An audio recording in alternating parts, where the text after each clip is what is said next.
The real-time real estate segment today being brought to you by the area trusted real estate professionals of Ron Siegel Radio. Visit rsrhomescout.com, rsrhomescout.com. Now, you got even more at the rsrhomescout.com. You can find out the value of nearly any property in the country. 97% of the properties in the country that are available for sale are listed there. And you can track all of your finances there as well, rsrhomescout.com. Why today's housing market is not headed for a crash. That's a subject. 67% of Americans say a housing market crash is imminent in the next 3 years. With all the talk in the media lately about shifts in the housing market, it makes sense why so many people feel this way, but there's good news.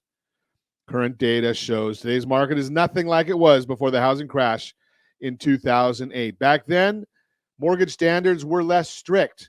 During the lead up to the housing crisis, it was much easier to get a home loan than it is today. Banks were creating artificial demand by lowering lending standards and making it easy for just about anyone to qualify for a home loan or refinance an existing one.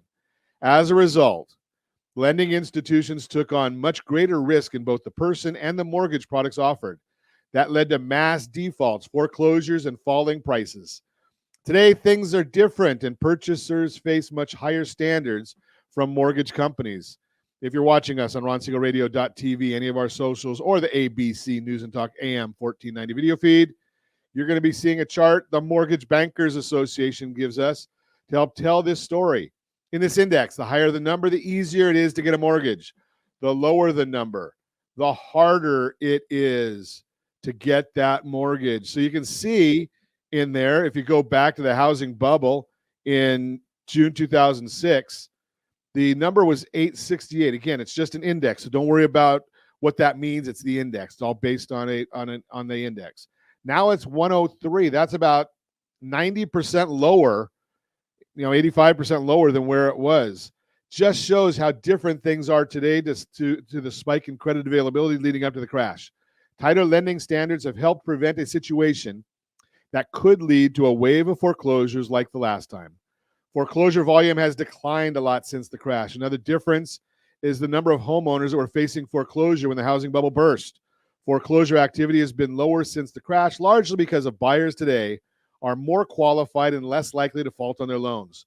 Again, another graph. This one's from Adam to show the difference between last time and now. Foreclosure starts in the past, massive.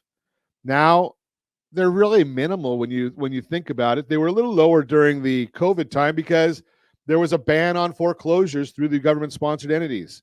So even as foreclosures tick up, the total number is still very low. And on top of that, most experts don't expect foreclosures to go up dramatically or drastically like they did following the crash in 2008. Bill McBride, founder at Calculated Risk, explains the impact a large increase in foreclosures had on home prices back then and how it's unlikely this time, quote.